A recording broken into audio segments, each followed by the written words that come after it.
한적한 시골 마을에 자리한 조그마한 묘지 언덕은 오래전부터 이곳 사람들이 사랑하는 이들과의 추억을 되새기는 장소가 되어 왔습니다. 묘비 사이로 바람이 불 때마다 이승을 떠난 존재들과 그리움을 간직한 이들의 마음이 함께 흔들리는 듯한 분위기가 감돕니다. 그 중에서도 여든을 훌쩍 넘긴 노파 강옥부는 유난히 정기적으로 묘지를 찾아오는 사람입니다. 매주 금요일 아침이면 그녀는 작은 장바구니에 꽃을 담아 언덕에 오릅니다. 묘비 앞에 꽃을 정성스럽게 놓고 숨을 고르며 오래전 남편의 이름을 부릅니다. 강옥분의 남편인 김상우는 10년 전 어느 가을날 긴 투병 끝에 세상을 떠났습니다. 당시 병원에 입원해 있던 남편을 돌보면서도 옥분은 삶은 계속되어야 한다는 말을 남편이 자주 하던 모습을 잊지 못합니다. 결국 그는 그녀의 손을 붙잡고 마지막 인사를 건넨 뒤 영영 돌아오지 않는 세계로 떠나고 말았습니다. 그 후 옥분에게 남은 것은 비어있는 집안과 남편의 오래된 스웨터에서 배어나오는 희미한 채취뿐이었습니다. 사람들은 시간이 흐르면 상실감도 점차 옅어진다고 말하지만 옥분은 남편이 떠난 이후에도 그 빈자리를 실감하며 살아왔습니다. 옥분은 남편을 그리워하면서도 당신 없이도 이렇게 잘 지내고 있습니다. 너무 걱정 말아요. 하고 중얼거리곤 합니다. 남편이 없는 현재의 삶을 받아들이려 애쓰지만 마음 구석에는 늘 남편의 부재가 깊이 각인되어 있습니다. 그러나 그녀는 여전히 일상을 살아갑니다. 마을 중앙에 있는 작은 식당에서 가끔 이를 도와 식사비를 벌기도 하고 동네 사람들과 안부를 나누며 지내기도 합니다. 동네에서 옥부는 가장 밝은 얼굴을 한 할머니로 통하지만 그녀의 눈가에는 항상 고독의 그림자가 어른거립니다. 사람들은 그것이 세월의 흔적이라 생각하지만 사실 옥분이 느끼는 고독은 사랑하던 이를 잃은 자리에서 비롯된 아픔의 흔적입니다. 옥분은 묘지를 향해 걸어가며 가끔씩 씩씩하게 오늘도 잘 지내고 있습니다. 당신은 걱정 안 해도 됩니다. 하고 말하듯 혼잣말을 하기도 합니다. 이 일상은 그녀에게 익숙함이자 동시에 마음의 위안을 주는 의식입니다. 어느 비가 내리기 시작한 초여름의 금요일, 옥부는 평소처럼 남편의 묘지에 들릅니다. 평소 같으면 양지 바른 날씨 속에서 꽃과 함께 조용히 앉아 있을 텐데, 그날은 날씨가 갑작스럽게 흐려지며 굵은 빗방울이 떨어지기 시작했습니다. 우산을 챙기지 않은 옥부는 황급히 남편의 묘지 근처로 달려가 몸을 피합니다. 커다란 나무 아래에서 비를 피하는 그 잠깐 동안 그녀는 남편의 묘비 곁에 엉켜있는 잡초를 뽑아내기 시작합니다. 손에 흙이 묻는 것도 개의치 않고 마치 집안을 정리하듯 묘 근처를 정성껏 청소합니다. 아마도 이렇게라도 하면서 비가 잠잠해지기를 기다리고 싶었을 것입니다. 그때였습니다. 잡초 더미를 치우던 중 낡고 습기에 바랜 종이봉투가 모습을 드러냈습니다.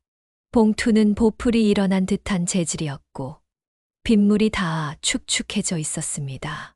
옥부는 의아한 마음으로 그것을 들어 올렸습니다.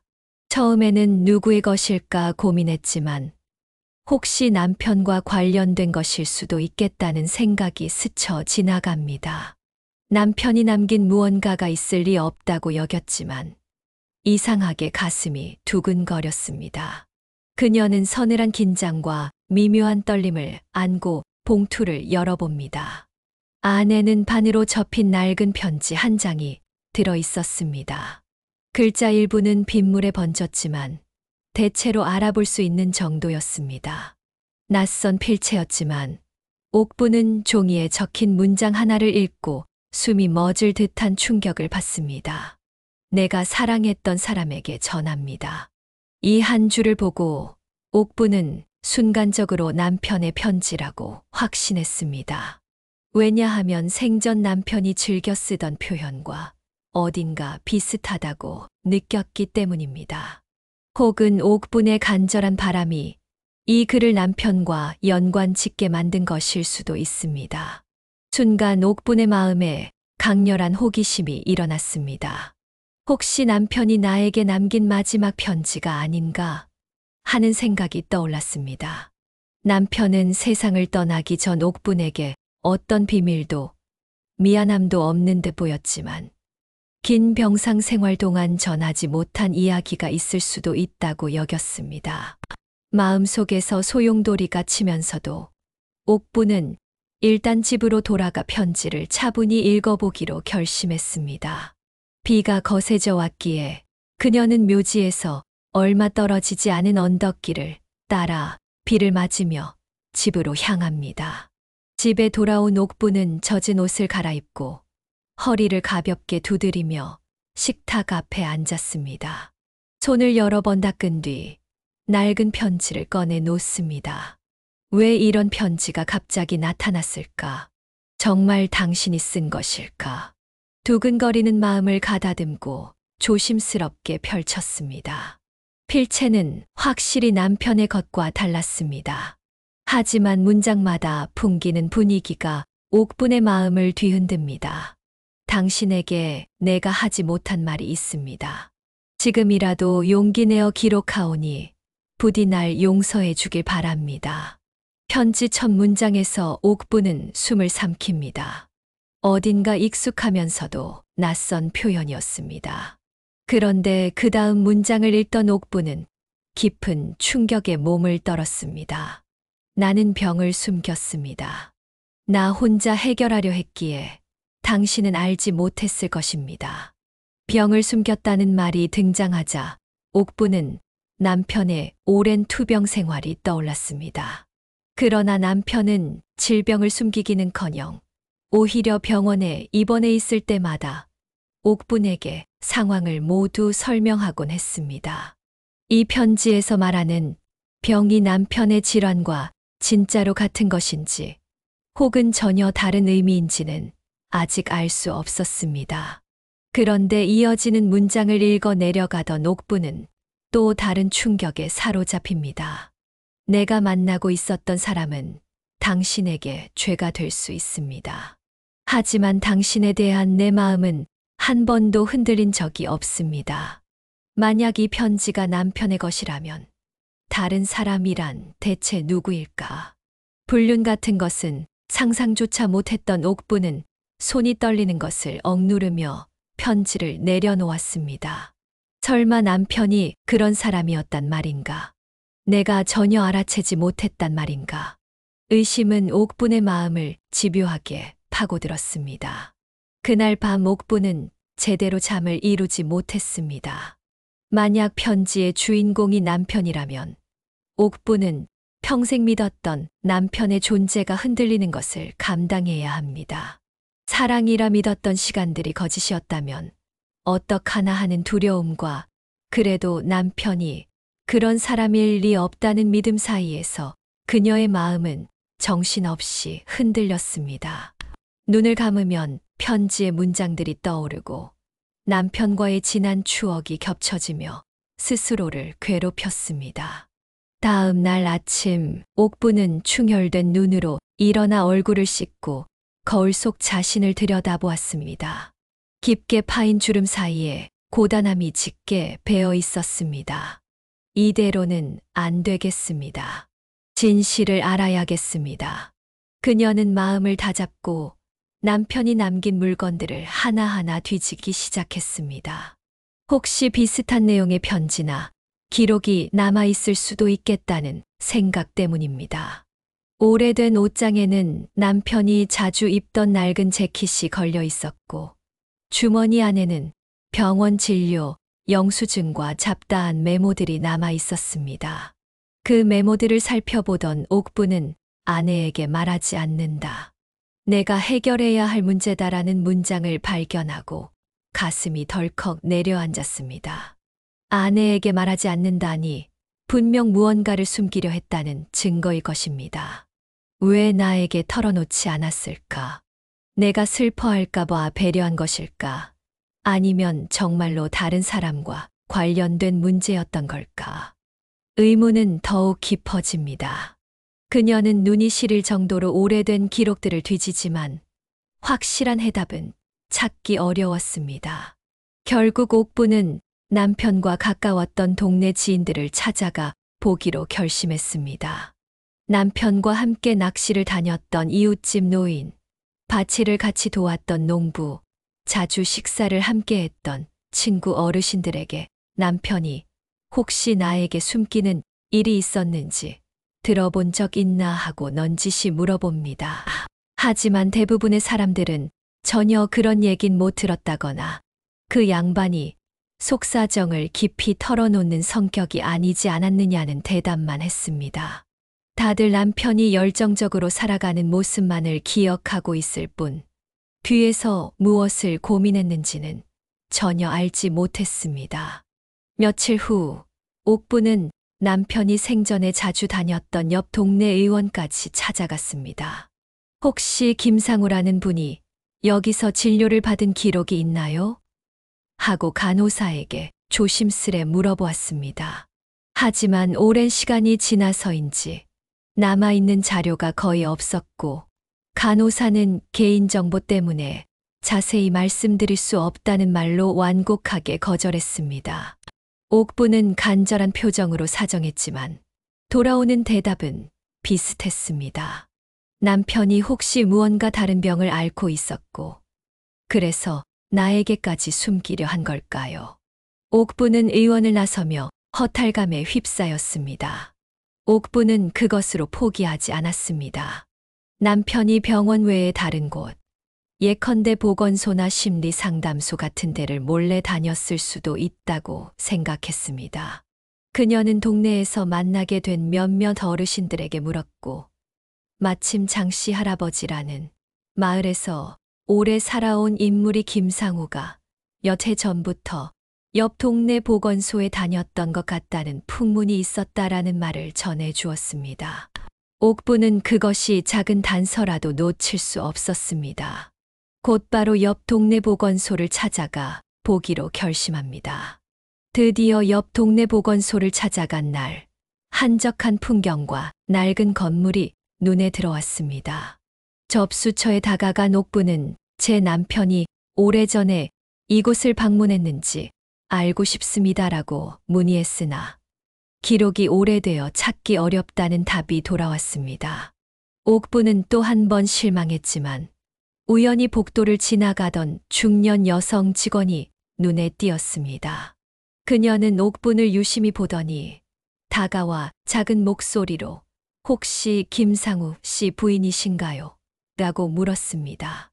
옥분이 그렇다고 대답하자 여성은 자신이 과거 이 보건소에서 간호조무사로 일했다고 밝히며 조심스럽게 옥분의 손을 잡았습니다. 간호조무사는 상우 씨가 한동안 심리상담 프로그램을 받았습니다. 육체적 질병과 함께 우울증 증세가 심해지셨는데 아내분에게 걱정을 끼치고 싶지 않다고 하셨어요라고 말했습니다. 옥부는 순간 놀람과 슬픔이 교차하며 눈물을 글썽였습니다. 정말인가요? 왜 그는 나에게 말하지 않았을까요? 하고 떨리는 목소리로 묻자 간호조무사는 정신적인 병이라 아내분께서 더 큰 충격을 받으실까봐 숨겼던 것 같습니다. 당신을 많이 사랑하신다고 말씀하셨습니다라고 대답했습니다. 옥부는 이제야 편지에 병을 숨겼다는 구절이 남편의 정신적 고통까지 아우르는 것일 수 있겠다는 생각이 들었습니다. 그리고 불현듯 떠오른 것은 편지 속에 있었던 내가 만나고 있었던 사람은 당신에게 죄가 될 수 있다는 문장입니다. 혹시 남편이 만났던 다른 사람이 상담사였던 것은 아닐까? 그리고 그걸 혹시 옥분이 다른 여성과의 만남으로 오해할까 두려워했을 수도 있겠다고 추측했습니다. 저 혹시 남편과 상담을 진행한 분은 여성 상담사였나요? 하고 묻자 간호조무사는 고개를 끄덕이며 젊은 상담사였는데 개인 사정으로 얼마 못 계시고 다른 지역으로 떠났습니다. 다만 상우 씨께서 늘 아내분 얘기를 하셨습니다.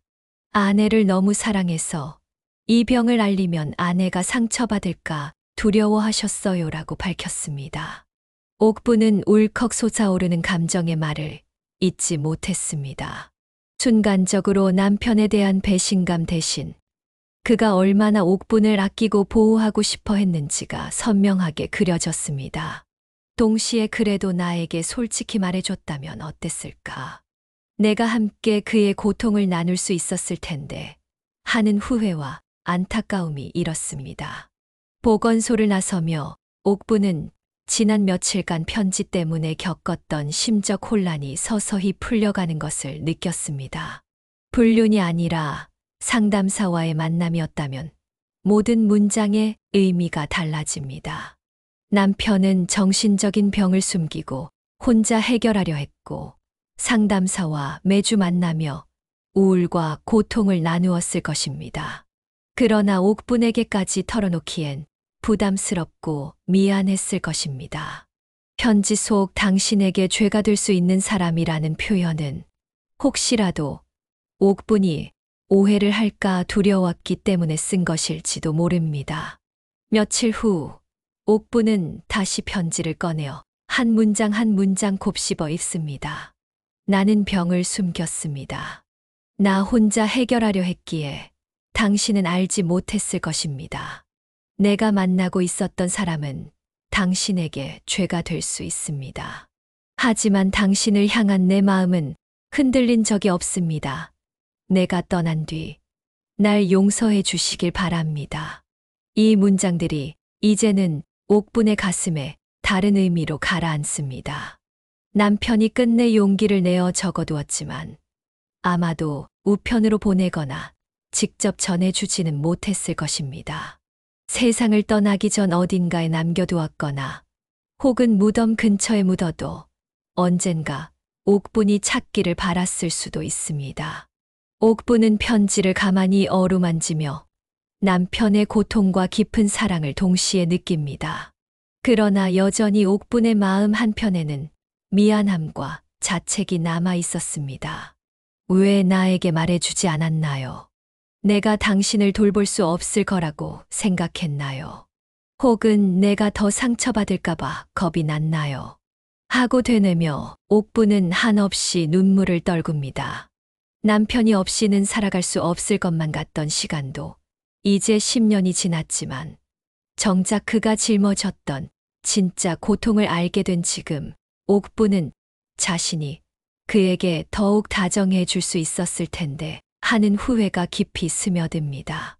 그런 그녀의 가슴에는 남편의 따뜻한 미소와 함께 외롭게 사가갔을 그 시간을 상상하는 슬픔이 교차합니다. 며칠째 옥부는 남편이 남긴 또 다른 기록이나 물건을 정리하며 머릿속에서 퍼즐을 맞춥니다. 낡은 여행 가방 안쪽에서 찾은 조그마한 쪽지에는 당신에게 진실을 말할 용기가 없었습니다. 더 이상 고통을 주고 싶지 않았습니다라고 적혀 있었습니다. 그것은 남편이 마지막까지 옥분에게 솔직할 수 없었던 이유를 보여주는 증거 같았습니다. 분명 그는 옥분을 지키고 싶었을 것입니다. 하지만 그 방식은 옥분의 이해를 구하지 않은 일방적인 결정이었고, 그로 인해 옥분은 뒤늦은 상처를 겪게 되었습니다. 옥부는 또 하나의 흔적을 발견합니다. 그것은 가죽 공책에 끼워져 있던 작은 사진으로 남편이 환히 웃으며 의자에 앉아 있고 뒤쪽에는 간판이 희미하게 보이는 풍경이 담겨 있었습니다. 건강상담실이라는 글자가 언뜻 보였습니다. 아마도 남편이 상담사와 함께 사진을 찍었던 것은 아니고 상담실 건물 앞에서 누군가 찍어줬던 모양입니다. 옥부는 사진을 들여다보며 이때 남편이 무슨 생각을 하고 있었을지 상상합니다. 애써 웃고 있지만 그 속에는 어떤 심각한 고민이 담겨 있었던 것은 아닐까. 그리고 그 고민은 옥분에게 부담이 될까봐 차마 말하지 못했을 것입니다. 시간이 흐르며 옥분의 마음에는 남편의 병이 육체적 질환만이 아니었다는 사실에 대한 이해가 자리합니다. 남편이 암으로 세상을 떠났지만 그 이전부터 우울증이나 불안장애 같은 심리적 질환을 겪고 있었다면 옥분이 모르는 불안과 고통을 오랫동안 짊어졌을 수 있습니다. 그리고 그를 전문적으로 돕는 사람이 바로 편지에서 언급된 다른 사람이었던 것입니다. 옥분은 자기 스스로가 남편을 오해하고 불륜을 의심했던 순간들을 떠올리며 진심 어린 사과와 후회의 눈물을 흘립니다. 그럼에도 불구하고 옥분은 나도 그의 고통을 함께 짊어질 수 있었을 텐데 라는 생각에 마음이 아픕니다. 남편이 끝까지 혼자 해결하려 했던 이유가 옥분을 더 사랑했기 때문이라는 걸 알았어도 그렇게나 철저히 숨겨야 했을까 하는 안타까움이 남습니다. 옥분은 부디 내 마음이 당신에게 닿을 수 있기를 바랍니다. 나는 당신을 원망하지 않습니다. 단지 조금만 더 솔직했더라면 우리가 함께 이겨낼 수도 있었을 텐데라고 혼잣말을 하며 다시 한번 편지를 읽어봅니다. 그렇게 혼란과 그리움이 함께하는 시간이 지나고 옥분은 어느 날 결심합니다. 내가 이 편지를 다시 묘지에 묻어야겠습니다. 이 비밀을 알았으니 이제는 그를 이해하고 용서하며 나 자신도 용서해야겠습니다. 그녀는 편지를 발견했던 날처럼 꽃을 가방에 담고 언덕 위 묘지를 향해 걸어갑니다. 빠르게 흘러가는 구름 사이로 뜨거운 햇살이 내리쬐지만 옥분은 지팡이를 짚고 헐떡이면서도 묵묵히 언덕을 오릅니다. 그리고 남편의 묘 앞에 다다르자 하얀 꽃을 내려놓고 무릎을 꿇었습니다. 당신이 생전에 감당했던 고통을 이제야 알았습니다. 그 때문에 당신이 만난 사람이 있다는 걸 알았지만 이제는 더 이상 의심하지 않습니다. 당신이 나를 보호하려고 했다는 걸 이해했습니다. 한편으로는 안타깝고 미안합니다. 왜 나를 믿어주지 않았는지 속상하기도 하지만 그래도 당신을 원망할 수 없습니다. 나를 얼마나 사랑했는지 알아버렸으니까요. 옥분은 편지를 가만히 꺼내어 남편의 묘 옆 땅을 살짝 파고 그 안에 봉투를 넣어둡니다. 그리고 조용히 흙을 덮으며 깊은 한숨을 내쉽니다. 잠시 뒤 옥분은 무덤가에서 일어나 주변을 둘러봅니다. 언덕 위로 불어오는 산들바람이 그녀의 백발을 살랑이듯 스치고 지나갑니다. 옥분은 그 바람결이 마치 남편의 손길처럼 느껴졌습니다. 여보, 이젠 안심하세요. 나도 이제 당신의 진심을 알았습니다. 당신이 떠났어도 우리의 사랑은 여전히 남아 있습니다. 힘들었던 모든 시간들마저도 나에겐 소중한 추억으로 자리 잡을 것입니다. 그녀는 작은 목소리로 작별 인사를 건네며 천천히 언덕길을 내려옵니다. 그날 이후로 옥분은 매주 하던 묘지 방문을 계속하지만 마음이 한결 가벼워진 것을 느낍니다. 남편을 향한 의심이나 배신감이 아니라 그의 사랑과 고통을 함께 떠올리게 되었기 때문입니다. 동네 사람들은 옥분에게 얼굴이 밝아지셨네요. 무슨 좋은 일 있으셨나요? 라고 묻기도 합니다. 옥분은 말없이 미소 지으며 그냥 마음이 조금 편안해졌습니다라고 답합니다. 그녀는 더는 혼자가 아니라 남편의 진심이 영원히 자신과 함께한다고 느끼고 있습니다. 어느 토요일 아침 옥분은 집안을 정리하다가 남편의 사진을 꺼내봅니다. 환하게 웃는 그의 표정을 마주하자 옥분은 자신도 모르게 미소를 지었습니다. 당신은 나에게 슬픔만을 남긴 것이 아니었네요. 당신이 숨기려 했던 것은 바로 당신의 고통이었고 그 이유는 나를 지키기 위해서였습니다. 그러니 이제는 내가 당신의 그 마음을 끌어안고 살아가겠습니다. 옥분은 고요하게 속삭입니다. 그리고 사진을 조심스럽게 안아보듯 들여다보고 걸려있던 벽에 다시 걸어둡니다. 시간이 지날수록 옥분의 삶은 조금씩 달라집니다. 여전히 혼자 지내는 날이 많고 남편을 그리워하는 마음은 쉽게 사라지지 않습니다. 그러나 이제는 그 그리움 안에 배신감이나 의심 같은 감정이 섞여 있지 않습니다. 대신 남편이 자신에게 남긴 순수한 사랑과 혼자 짊어졌던 고통에 대한 이해가 깊이 새겨집니다.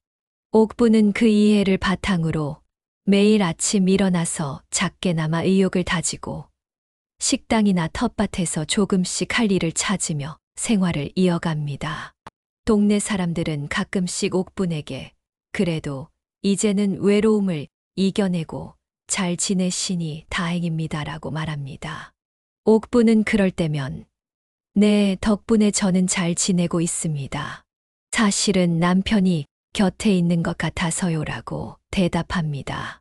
이웃들은 그 말에 고개를 갸웃하기도 하지만 옥부는 굳이 더 설명하지 않습니다. 남편이 떠났지만 그의 마음이 옥분에게 남아있다는 사실은 누구에게나 말하지 않아도 옥분 혼자 충분히 느낄 수 있기 때문입니다. 그것으로 족하다고 여깁니다. 그 뒤로 몇 해가 더 흐른 어느 날, 옥분은 남편의 기일에 맞춰 묘지에 다시 꽃을 올려놓습니다. 근래 들어 허리 통증이 심해져 언덕을 오르기 힘들었지만 기일만큼은 결코 걸을 수 없었습니다. 땀을 뻘뻘 흘리면서도 무덤 앞에 다다른 옥부는 조용히 몸을 낮추어 남편의 이름을 부릅니다. 상우 씨, 나 왔습니다. 예전과 달리 오래 머무르긴 힘들지만 오늘은 꼭 보고 싶었어요. 그녀는 부드럽게 묘비를 쓰다듬으며 지난 세월을 돌아봅니다. 의심과 배신감, 분노와 슬픔, 그리고 끝내 깨달은 사랑까지 모든 감정이 옥분에게 배어 있습니다. 그러나 그것들을 모두 통합한 마음으로 남편을 바라볼 수 있게 된 지금, 옥분은 더 이상 흔들리지 않습니다. 잠시 무덤가에 앉아있던 옥분은 묘비 옆에 묻어둔 편지가 문득 떠올라 그곳을 스치듯 만져봅니다. 혹시 누군가 그것을 찾게 될까? 아니면 그대로 이 땅에서 영원히 잠들까? 옥부는 그런 생각을 잠시 하다가 이윽고 고개를 젓습니다. 아무렴 어때요? 누군가 그걸 찾게 되면 당신의 진심을 조금이나마 이해해 줄지 모르고 찾지 못하면 내가 당신의 비밀을 영원히 함께 품으면 되지요. 그녀는 옅은 미소를 지으며 일어섭니다. 언덕을 내려가는 발걸음은 느리지만 옥부는 더 이상 외롭지 않습니다. 집으로 돌아온 옥부는 하루를 마무리하기 위해 저녁 밥상을 간단히 차립니다. 혼자 먹는 밥상이지만 마음만은 허전하지 않습니다. 그녀는 남편이 쓰던 밥그릇을 보고 조용히 웃으며 오늘도 고맙습니다. 그리고 나도 미안합니다. 하지만 우리 사랑은 여전히 살아 있습니다라고 혼잣말을 남깁니다. 그러고는 한술 한술 밥을 떠먹으며 남편과 함께했던 따뜻한 식탁 풍경을 아련하게 떠올립니다. 그 후로 옥부는 동네 이웃들에게 남편에 대한 이야기를 종종 꺼냅니다. 우리 상우는 참 잘 웃는 사람이었지요. 그런데 나중에 알고 보니 혼자서 많이 힘들었던 모양입니다라며 조심스럽게 말하면 사람들은 그래도 상우는 옥분 할머니를 무척 아꼈잖아요. 세상에 그런 사랑도 드물 겁니다라고 답해줍니다. 옥부는 그 말을 들으며 마음속에서 다시금 남편에게 속삭이듯 감사 인사를 건넵니다. 당신이 나에게 주었던 가장 큰 선물은 결국 이 깨달음이었습니다. 이처럼 옥분의 일상은 이어지고 가끔씩 몸이 아파서 누워 지내야 할 때도 있지만 그녀는 마음속에 남편의 목소리를 품고 있습니다. 내가 떠난 뒤에도 당신이 평온하게 지내길 바랍니다라는 그의 소망이 이제는 현실이 되었습니다. 편지를 발견했을 때의 충격과 의심, 배신감은 오히려 옥분이 남편의 진심을 마주하는 계기가 되었고 그 과정을 통해 둘 사이의 사랑은 더욱 깊은 의미를 갖게 되었습니다. 마지막 장면에서 옥부는 여전히 언덕 위 묘지를 찾아갑니다. 이번에는 몸이 부쩍 쇠약해져 지팡이에 의존해 천천히 올라갑니다. 그곳에 도착해 무덤 옆에 앉은 그녀는 잠시 숨을 고르고 가만히 주위를 둘러봅니다. 하늘은 맑고 바람은 고요하게 불어옵니다. 여보, 이렇게 또 왔습니다. 이제는 슬픔보다는 감사가 먼저 떠오릅니다. 당신이 나에게 보여준 마음은 내가 평생 간직할 것입니다. 옥부는 살며시 눈을 감습니다. 남편과 함께 걸었던 시간들과 그가 끝까지 지키려 했던 비밀, 그리고 그 비밀을 알게 된 뒤에도 더 깊어질 수 있었던 사랑이 하나의 흐름으로 이어져 옥분의 가슴 속을 채웁니다. 이제 옥부는 더 이상 상실감에 짓눌리지 않습니다.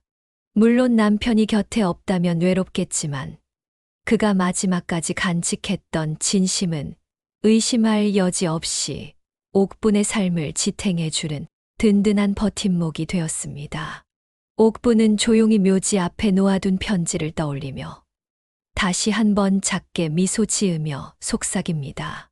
우리 사랑 끝까지 아름다웠습니다. 그리고 이 사랑은 내가 살아가는 한 계속될 것입니다. 그렇게 언덕 위 바람과 함께 이야기가 흘러가고 옥분의 눈에는 더 이상 슬픔뿐 아니라 희망과 평온함이 어른거립니다. 결국 이 이야기는 옥분이 남편과의 사랑을 다시 이해하고 자신도 그 사랑으로부터 용서를 구하며 삶을 계속 이어나가는 장면으로 마무리됩니다. 편지를 통해 혼란과 배신, 분노를 겪었지만 그 끝에서 발견한 것은 남편이 숨기고자 했던 진짜 이유였습니다.